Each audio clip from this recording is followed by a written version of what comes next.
जानवरों को भी हमने कभी जो है इन रीति रिवाज परंपराओं पर चलते हुए नहीं देखा है। किसी भी जानवर को आपने जो है कोई मंत्र पढ़ते हुए नहीं देखा होगा, कोई यज्ञ करते हुए नहीं देखा होगा, कोई हवन करते हुए नहीं देखा होगा। किसी भी जानवर ने कभी कोई कर्मकांड नहीं किया है, लेकिन वो अपनी पूरी जिंदगी जो है निर्वाह तरीके से जीते हैं। जय भीम, नमो साथियों। आज हम चर्चा करेंगे एक कहानी पर, जो कि चमत्कारों से जुड़ी हुई कहानी है। यह देश चमत्कारों का देश है। हालांकि चमत्कार इस देश में कभी होते नहीं हैं, लेकिन इस देश के अधिकांश लोग जो चमत्कारों में विश्वास करने वाले लोग हैं, और इन्हीं चमत्कारों में विश्वास करने के कारण वे नाना प्रकार से धोखे और चालबाजी का शिकार होते हैं। उनका शोषण होता है, हर तरह का शोषण उनका होता है। आर्थिक शोषण, शारीरिक शोषण, सामाजिक शोषण, हर तरह का शोषण उन्हें झेलना पड़ता है। लेकिन ये इस देश का दुर्भाग्य है, इस देश के लोगों का दुर्भाग्य है कि तमाम तरह से स्पष्ट करने के बाद भी, साबित करने के बाद भी, प्रमाणित किए जाने के बाद भी, खुलासा होने के बाद भी इस देश के अधिकांश लोग उन्हीं चमत्कारों में विश्वास करने के लिए तैयार रहते हैं।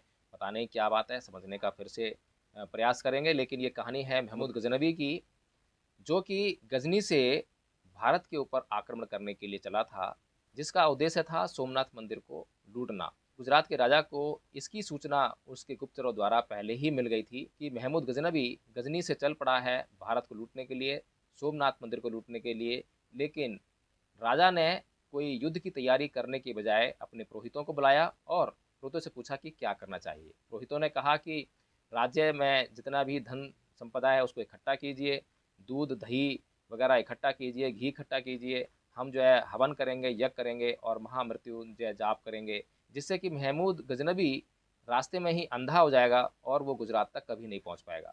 लेकिन वह महामृत्युंजय का जाप जो है चलता रहा, मंत्र पढ़ते रहे, हवन चलते रहे, यज्ञ होते रहे, तमाम धन संपदा जो है बर्बाद की जाती रही। लेकिन महमूद गजनबी का कोई बाल बाका नहीं हुआ और महमूद गजनबी जो है भारत की सीमा तक पहुंच गया। जैसे ही भारत की सीमा के भीतर वह दाखिल हुआ तो गुजरात का राजा था, उसने उस समय भी युद्ध की तैयारी करने के बजाय कायरतापूर्ण परिचय दिया और रात को चुपके से अपना राज्य छोड़कर भाग गया। जब महमूद गजनबी भारत में, गुजरात में पहुंचा, सोमनाथ मंदिर में पहुंचा, तो वहां देखा कि जो पंडे पुरोहित हैं वो यज्ञ कर रहे हैं, हवन कर रहे हैं, मंत्र का जाप कर रहे हैं। और उन्होंने जो है देखा कि सोमनाथ मंदिर जो है अथाह धन संपदा से भरा पड़ा है।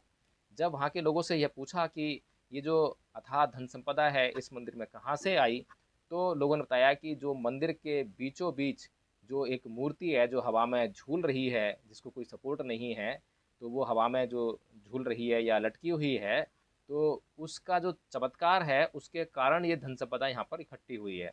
तो साथियों, महमूद गजनबी जो है, क्योंकि वो जो है इन चमत्कारों में विश्वास नहीं करता था, लेकिन वह इस बात की जांच करने के लिए कि इनकी बातों में कितनी सच्चाई है, उसने जो है वहाँ पर जो गुम्बद वगैरह लगे थे, पिलर लगे थे, उनको तुड़वाया।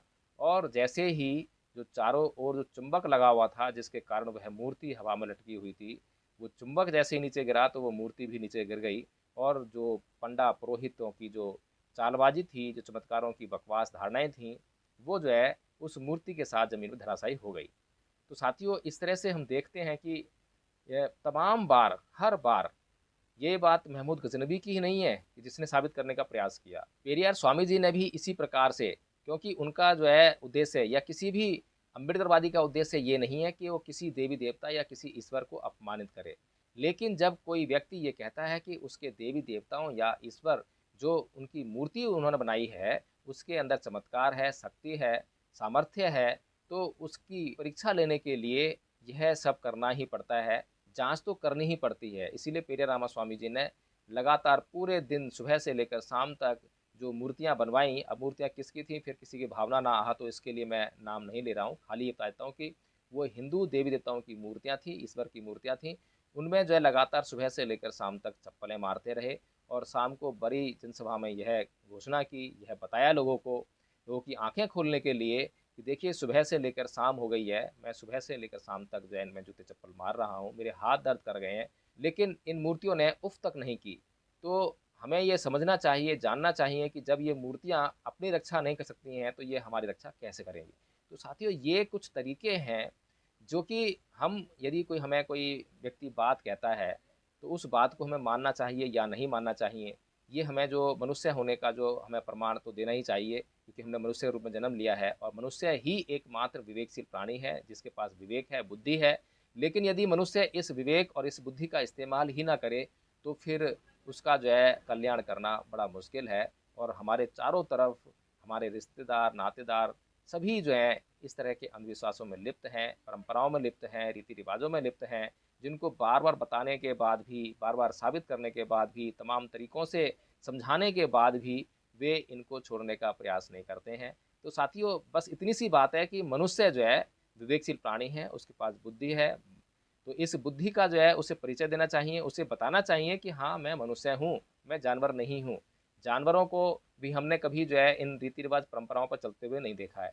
किसी भी जानवर को आपने जो है कोई मंत्र पढ़ते हुए नहीं देखा होगा, कोई यज्ञ करते हुए नहीं देखा होगा, कोई हवन करते हुए नहीं देखा होगा। किसी भी जानवर ने कभी कोई कर्मकांड नहीं किया है, लेकिन वो अपनी पूरी ज़िंदगी जो है निर्वाह तरीके से जीते हैं, जब तक कि कोई आपदा उनके ऊपर ना आ जाए। जब कोई आपदा आती है तो उस आपदा से बचाने के लिए कोई ईश्वर नहीं आता, उन्हें पता होता है, इसलिए तब वे किसी भी ईश्वर की स्तुति नहीं करते हैं, कोई मंत्र जाप नहीं करते हैं। तो साथियों, ये बहुत ही कहें कि कॉमन सेंस वाली बात है, साधारण सोच वाली बात है, जो कि हम सभी के पास है, लेकिन समस्या ये है कि हम सोचने का कार्य ही नहीं करते हैं। जय भीम, नमो साथियों।